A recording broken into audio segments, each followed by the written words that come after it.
Welcome to Echoes of Ihsan. You know how this works. Each deep dive we take is suggested by one of you listeners out there. That's right. And we explore a topic through the lens of Islamic tradition. Mm-hmm. So today we're diving deep into the idea of witnesses. Ooh. Witnesses. I like this. Yeah, and specifically we're going to be looking at what Volume 4 of Sunan al Tirmidhi has to say about it. Nice. Now, you might think witnesses are just for legal stuff, right? Like in court or something. Yeah, that's what comes to mind first. But it goes way deeper than that. Oh, really? Yeah. Okay, I'm interested. We're going to find out that in a spiritual sense, like every single thing we do, every word we speak, even our thoughts, in a way, they all act as these kind of witnesses to our character.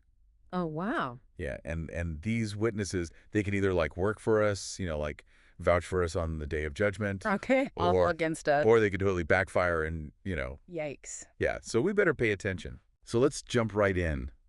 Hadith. 1971 really stood out to me. Okay, what's that one about? It's about lying. Lying. Yeah, even like small lies. Just casual conversation. Okay. It emphasizes like how serious it is.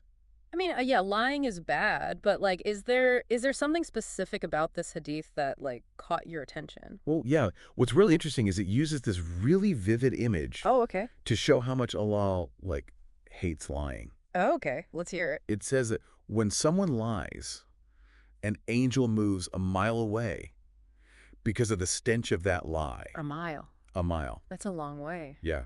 That's a pretty strong reaction. It is. It really shows you how serious it is. Yeah, so it's not just about, the words themselves, right? It's Right. like there's this spiritual consequence, too. It's like a spiritual pollution, almost. Exactly. Like you're Yes. creating this barrier between yourself and Allah every time you lie. Yeah, you're pushing away the divine presence with every lie. Makes me think of that saying, be careful of the words you speak, for they become the actions you take. Ooh, I like that. Yeah, because it's all connected. Absolutely. Your words, they're like seeds.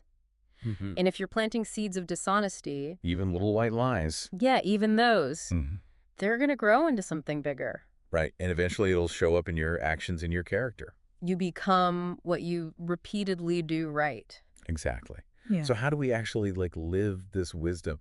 It's easy to say don't lie, but how do you actually cultivate truthfulness in your daily life? Well, I think it starts with awareness. Okay. Like really paying attention to what you say. Even in casual conversation. Yeah. Are you exaggerating things? Are you trying to make yourself look better? Are you hiding stuff that makes you look bad? Right. It's about checking your intentions. Exactly. Why are you saying what you're saying? Is it coming from a place of truth? Yeah. Or is there some hidden agenda? Right. And also remember, you're accountable for every word. Oh, yeah, that's right. The angels are always watching. Always recording. Whoa, it's like having a spiritual accountability partner. Exactly. Okay, so it's not just about avoiding lies. No, it's bigger than that. It's also about speaking good words, Yeah, words that build people up. Words that heal. Words that spread kindness. Yeah, because ultimately your words have the power to shape the world around you. They really do. You can contribute to peace, or you can add to the negativity. That's a powerful thought. It is. Choose your words wisely. Okay, let's move on to Hadith 2412. Okay. This one made me think about all the times I just talk without really thinking. Oh, yeah, I know that feeling. Just mindless chatter. Filling the silence? Right. But this hadith warns about that. What does it say? It says that talking too much without remembering Allah can harden your heart. Hardens your heart. Yeah, and you lose that connection with the divine. Oh, wow, that's serious. Yeah, it's like you're blocking yourself off from Allah with all that noise. It's like you're drowning out the whispers of your soul with all the chatter. Exactly. And it makes sense, right? Yeah. I mean, look at how much we talk these days. Oh my gosh, it's constant. Social media, just nonstop talking. Right. So it's not about never speaking. No, of course not. It's about being mindful. Intentional with your words. Yeah, what's the purpose of what you're saying? Are you spreading kindness or just gossiping? Ooh, that's a good one. Are you sharing knowledge or just wasting time? Honestly, I waste so much time on social media just arguing about pointless stuff. It's a real struggle, isn't it, to stay connected to what truly matters? Yeah, it's like we're constantly connected, but also totally disconnected. Exactly. So we need to step back from the noise, Create space for silence. Yeah, and reflection. It's like a digital detox for the soul. I love that. Right. Unplug and reconnect with what matters. Recharge your spiritual batteries. Exactly. Because words have power. They do. They can nourish you or they can drain you. They can bring people together or tear them apart. So it's not just what you say. It's why you say it. Your intention matters. Absolutely. Intention is like the fuel. If your intention is pure, your words will have a positive impact. But if your intention is bad... your words will cause harm. Okay, let's move on. Hadith 1925. All right, what's that one about? This one's interesting because it says that our actions can also be witnesses. Our actions? Yeah, not just our words. I see. So it tells the story about Jarir bin Abdullah. Okay. And he made this pledge to the Prophet. Okay. 3 things. 3 things. To establish prayer, pay zakat, and give sincere advice to every Muslim. Interesting that giving advice is right up there with prayer and charity. Right. It shows how important it is to care for others. To actually put your faith into action. Exactly. It's not enough to just focus on your own piety. You have to actually help others too. You gotta walk the walk. Right. So think about it like this. Okay. Imagine all your actions are called upon to testify about your character. Oh, wow. That's intense. All right. What story would they tell? Would they say you're a good person? Helpful, supportive, caring. Or would they paint a different picture? Makes you think about your own actions. Yeah. Are you really living up to your values? Am I just talking the talk, or am I actually walking the walk? Right. Are you really there for others? Do I even notice what people need? Big questions. Because ultimately your actions speak louder than words. They do. Your actions are the most tangible proof of who you are. It's like building your spiritual resume. Yeah. As a resume, it'll be reviewed on the Day of Judgment. And it's not just the big things. Right. It's the small, everyday stuff, too. Did you smile at a stranger? Did you help someone in need? Did you offer a kind word? Those little things, they add up. They do, because they show what's truly in your heart. Okay, this next one's a little intense. Hadith 2308. Okay, what's it about? The grave. The grave. Yeah, it talks about the grave as the first stage of the hereafter. Wow, that's heavy. It is. It's a reminder that this life is temporary. And that our actions have eternal consequences. And the Prophet's words in this hadith are really powerful. What did he say? He said, I have not seen any sight except that the grave is more horrible than it can bandit. Wow. Yeah, it's meant to wake us up. Make us realize the seriousness of death. So how does this connect to witnesses? Well, when you die, everything, you owned your status, your achievements, it all fades away. It's all meaningless. The only thing that remains are your deeds, Your choices. your words, your actions. Those become the ultimate witnesses. Like they're on trial. The grave is the courtroom. And the verdict determines your fate in the hereafter. Did you live a life of righteousness? Or did you let your desires control you? It's like every choice we make Is building our case file. for that final judgment. So choose wisely. Every action matters. Every word counts. Okay, moving on to a more hopeful note. Hadith 2501. Okay, what's this one about? This one's about how good deeds can outweigh sins. So there's still hope even if we've made mistakes. Exactly. Allah is merciful. He's always willing to forgive. Even the smallest act of kindness can make a difference. That's good to know. And there's this really moving story in this hadith. Oh, tell me about it. It's about this person who did a lot of bad things, Okay. but then they sincerely repented. They turned their life around. Yeah, and Allah forgave them. Because their repentance was sincere. Exactly. They truly regretted their actions. Then they changed their ways. So how do good deeds act as witnesses in this case? Well, imagine each good deed as a light. The light. Yeah, these lights illuminate your path in this world and the next. So they can even outshine your past mistakes. They can guide you out of the darkness. That's beautiful. It is, isn't it? So it's not just about avoiding bad deeds. Right. It's about actively doing good. Seeking out opportunities to make a positive impact. Because those good deeds, they testify to your sincerity. They show that you're trying to please Allah. It's like you're weaving this tapestry of good deeds. I love that analogy. And each thread, no matter how small, it contributes to the overall beauty. Makes you realize that even small acts of kindness can have a big impact. Exactly. Every little bit counts. And it all adds up to something beautiful. A life well lived A legacy of goodness. that will continue to shine even after you're gone. Leaving behind a trail of light for others to follow. Beautiful. Is. So let's Yeah. take a break and then we'll come back and continue. Did you do this exploration Yeah. of witnesses? Sounds good. All right, see you in a bit. See you then. All right, so we're back diving deeper into this concept of witnesses through Sunan al Tirmidhi, Volume 4. It's really fascinating stuff. We've already seen how our words and actions, even our relationships, Mm-hmm. like they all testify to who we are. They paint a picture of our character. Exactly. And that picture, it's not just for show. Right. It has eternal consequences. Like that whole thing about the grave being the first stage of judgment. Yeah, that really stuck with me. It makes you think twice about how you're living your life. It's a powerful reminder that we need to be intentional with our choices. Okay, so what else can we learn from these hadiths about witnesses? Well, let's take a look at Hadith 1986. Okay. This one describes 3 people who will be seated upon dunes of musk on the Day of Judgment. Dunes of musk. Yeah, musk is that fragrant substance, super valuable associated with paradise. Ooh, that sounds nice. Right. So who are these lucky people? Yeah, and what do they do to earn such a reward? Well, the first person is a slave who fulfills both the right of Allah and the right of their master. A slave. Yeah. So someone who's diligent in both their religious duties and their worldly responsibilities. That's interesting considering the historical context of slavery. Yeah, it shows that even within a system that can be unjust, there's still opportunity for spiritual excellence. It's a reminder that our relationship with Allah transcends our worldly circumstances. Exactly. True piety doesn't discriminate based on social status. It's about the purity of our intentions and the sincerity of our actions. Right. It's about recognizing the inherent dignity of every human being. And treating them with respect and compassion, regardless of their social standing. Okay, so the second person who will be seated upon dunes of musk is someone who leads people in prayer, and they're pleased with their leadership. So a righteous leader? Exactly. Someone who embodies the qualities of humility, justice, and compassion. Someone who prioritizes the needs of those they lead. Right, a servant leader. Yeah, it's not about power or dominance, it's about serving others. In guiding them towards righteousness. Okay, and the third person? The third person is someone who consistently performs the 5 daily prayers throughout their life. So someone who establishes a strong connection with Allah through regular worship.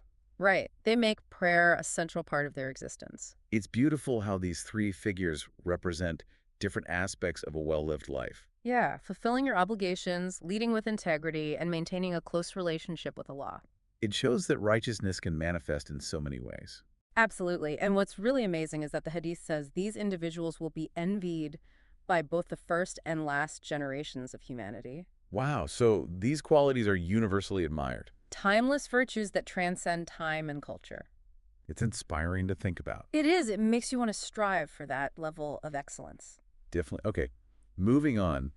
Hadith 1909 talks about severing ties of kinship. Ah, this is a serious one. It says that a person who does that will not enter paradise. Wow, that's strong. It shows how important family bonds are in Islam. Family ties are sacred. It's not just about avoiding arguments. Right. It's about actively nurturing those relationships. Showing love and support. Being there for each other through thick and thin. Extending forgiveness. Practicing patience. It's about recognizing that family is a gift from Allah. And we have a responsibility to cherish those bonds. Even when it's challenging. So how does this connect to the concept of witnessing? Well, imagine your relationships with your family members as witnesses to your character. Yeah. What would they say about you? Would they testify to my kindness and loyalty? Or would they tell a different story? That's a thought-provoking question. It makes you realize that our actions within our families are always being observed. Not just by your family members, but by Allah as well. Right. And those actions are creating a record. A testament to who we truly are. Did you honor your parents? Did you treat your siblings with fairness? Did you care for your elders? These actions will speak volumes on the day of judgment. So let's strive to make those actions worthy of praise. Let's build a legacy of love and compassion within our families. Absolutely. Okay, let's move on to Hadith 1940. All right. This one talks about respecting the sanctity of another Muslim's honor, wealth, and life. It's about safeguarding the well-being and dignity of every individual in the community. Like a sacred triangle of rights. Exactly. And the Hadith says, at-taqwa is here. Taqwa meaning God consciousness or piety, right? That's right. That state of awareness and reverence for Allah. Knowing that we're always in His presence. So by saying at-taqwa is here, The Prophet is emphasizing the spiritual significance of upholding these rights. So it's not just about following rules. It's about cultivating a deep respect for the well-being of others. Recognizing that they are equally loved and valued by Allah. And the Hadith goes on to say, it is enough evil for a man that he belittle his brother Muslim. That's powerful. That's Just right. shows that even small acts of disrespect can have a negative impact. We need to be mindful of how we treat others, especially our fellow Muslims. Even subtle forms of unkindness can erode the fabric of trust and harmony, Right, we should strive to create a culture of respect and compassion. where everyone feels valued and supported. Absolutely. Okay, Hadith 1977 talks about al-fush. Which refers to obscene or indecent speech. So basically, vulgar or offensive language. Right, and the Hadith says that a person who engages in such speech will not enter paradise. That's a pretty clear message. It shows how important it is to purify our speech. Our words can have a powerful impact on ourselves and on others. They serve as witnesses to our character. An indecent speech reveals an impure heart, It creates a negative spiritual atmosphere. which is incompatible with the purity of paradise. It's like polluting the environment with toxic words. Yeah, it creates unease and negativity. Not just for the speaker, but for everyone around them. So it's not just about avoiding profanity. Right, it's about choosing words that uplift and inspire. Words that bring people closer to Allah. Words that reflect the beauty and nobility of our faith. Our speech is a gift We should use it wisely. to create beauty, to spread knowledge, to inspire goodness. And to build bridges of understanding and connection. Yeah, it makes me think about all the negativity and harsh language that's so prevalent online. Yeah, it's easy to get caught up in that, especially when you're behind a screen. Like, people forget that there are real human beings on the other side. Right, and our words can have real consequences even if we don't see them immediately. But this hadith reminds us that our words have weight. They shape our hearts and influence the hearts of others. So we need to choose our words wisely. And use them to create a positive and uplifting online environment. Okay, let's move on to Hadith 1917. All right.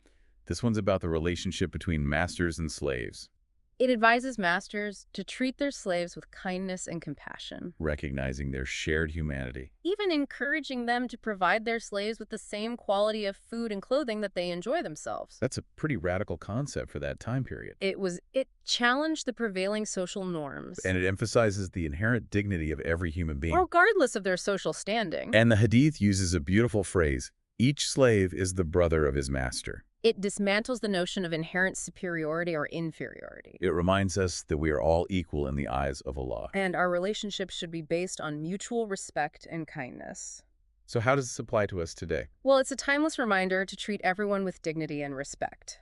Regardless of their position, their background, or their beliefs. It's about seeing beyond the external labels and recognizing our shared humanity. And how does this connect to the concept of witnessing? Well, imagine your treatment of others as a testament to your character. How we treat those who are seemingly less powerful than us, Exactly. How do you treat those you employ? those who work for you? Those who are under your care? It's a good question to ask ourselves. Because those actions are being witnessed. They reveal our true nature, Whether we approach positions of authority with humility and service. or with a desire for control and dominance. Right. Those interactions are being observed by Allah.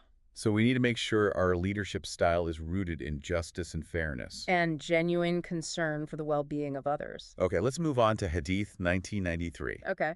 This one talks about honesty and integrity in business dealings. It warns against deception and taking advantage of others. It emphasizes transparency, fairness, and fulfilling your promises, It's a reminder that ethical conduct is essential in all aspects of life. including our business affairs. Our financial dealings should be based on trust and mutual benefit. And they should contribute to a just and equitable society. Right, it's not just about avoiding fraud or theft. It's about cultivating a spirit of honesty in all our dealings, Making sure our interactions are marked by fairness and integrity. because our business practices are a reflection of our character. They have consequences not just for our financial well-being, but for our spiritual standing as well. So how does this connect to the idea of witnessing? Imagine your business transactions being called upon to testify about you. Would they reveal honesty and fairness? Or would they tell a different story? It's like our financial records become a moral ledger. Documenting our adherence to ethical principles. Makes you think twice about cutting corners. Right. Every transaction, every deal is being witnessed by Allah. And on the day of judgment, they'll be scrutinized. not just for their legality, but for their ethical and moral underpinnings. So we need to conduct our business affairs in a way that is pleasing to Allah. Absolutely. True prosperity encompasses both material and spiritual wealth. Okay, Hadith 1970 talks about moderation and balance. Specifically when it comes to assigning tasks to others. It advises against burdening people with more than they can handle. Right, it's about being considerate of their limitations. Offering support and assistance when needed. Recognizing individual differences. And promoting a culture of collaboration. Leadership is not about wielding power. It's about empowering others to succeed. Exactly. So it's not about being cruel or demanding. It's about empathy and understanding. Recognizing that everyone has different strengths and weaknesses. And tailoring our expectations accordingly. It's about creating a supportive environment. Where people feel encouraged to grow and develop their potential. So how does this relate to witnessing? Well, imagine your actions towards those under your authority being called upon to testify. Would they reveal kindness and consideration? Or something else. It's like our leadership style becomes a testament to our character. It shows how we approach positions of authority. With humility or with a desire for control. Those interactions are being observed by Allah. So let's strive to lead with justice and fairness. And genuine care for the well-being of those we are responsible for. Okay, Hadith 1989 gives us some advice on how to deal with someone who's spreading rumors about you. Oh, this is a good one. Instead of getting angry or gossiping back. It encourages us to respond with kindness and forgiveness. Recognizing that Allah is the best judge. It's about choosing a higher path. Breaking the cycle of negativity. Responding to negativity with more negativity just makes things worse. It's like throwing fuel on a fire. Exactly. It just amplifies the problem. So we need to rise above the drama. And respond with wisdom and grace. But what if the rumors are really hurting us? The Hadith doesn't say we can't defend ourselves. But it emphasizes doing so with wisdom and restraint. Avoiding escalation or further conflict. So finding that balance between protecting ourselves and upholding kindness. Right. Sometimes the most powerful response is compassion. Even in the face of injustice. Our actions are still being witnessed. So let's respond with grace and dignity. Trusting that Allah will ultimately deliver justice. It's about surrendering our need to control the outcome. And having faith that Allah will handle the situation perfectly. This is so relevant today with how easily rumors can spread online. It's a reminder to choose our responses carefully. And to focus on inner peace. Rather than getting caught up in external drama. Okay, let's wrap up this segment with Hadith 2006. Sounds good. This one gives us guidance on how to respond when someone has treated us poorly. It tells the story of a man who asks the Prophet how to respond to someone who is inhospitable to him. I bet some people would say to give them a taste of their own medicine. Yeah, an eye for an eye. But the Prophet advised him to be hospitable and generous in return. Wow, even though that person had been unkind to him? Exactly. It's a radical act of kindness. Breaking the cycle of negativity. It's a reminder that we are not defined by the actions of others. We have the power to choose how we respond. We can choose kindness over retaliation. And create a more positive and compassionate world. It's about recognizing that responding to unkindness with unkindness just perpetuates the cycle of pain. It's about embodying the divine attributes of mercy and forgiveness. Even when it's difficult. Yeah. So how does this connect to the concept of witnessing? Well, imagine your actions in the face of mistreatment being called upon to testify. Would they reveal resentment and bitterness? Or forgiveness and compassion. It's like our response becomes a mirror. Reflecting the true state of our hearts. So even when we've been wronged, we can choose a higher path. A path that reflects the divine qualities of mercy and forgiveness. It's a challenging concept, but also incredibly inspiring. It is. It reminds us that we have the power to choose love over hate. Forgiveness over resentment. And to create a more peaceful world, one act of kindness at a time. All right, we're back for the final part of our deep dive into witnesses in Islamic tradition. And we're still exploring Volume 4 of Sunan al Tirmidhi.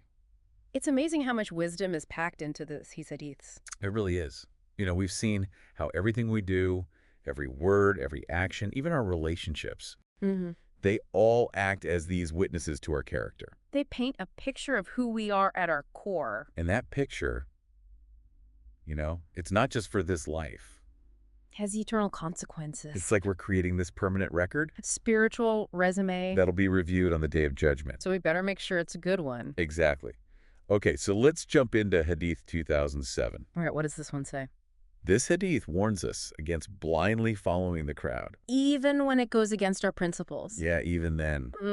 That's tough. It is, but it's so important. It's about having the courage to stand up for what you believe in. Even when it's unpopular. Even when you're standing alone. Exactly. It's about developing that inner strength. That moral compass. Yeah, that guides you towards what's right. No matter what everyone else is doing. It's like saying no when everyone else is saying yes. It's about recognizing that true freedom comes from aligning your choices with your values. Not from conforming to social pressure. Blindly following the crowd can lead you down a dangerous path. It can make you lose sight of who you really are. And it can lead to some pretty bad consequences. Yeah, think about all the times in history when people have done terrible things just because everyone else was doing it. It's a reminder that we need to think for ourselves. Question assumptions. Challenge the status quo. And refuse to compromise our values. So how does this connect to the concept of witnessing? Well, imagine those moments of social pressure being brought forth as witnesses. The times when you were tempted to compromise your values?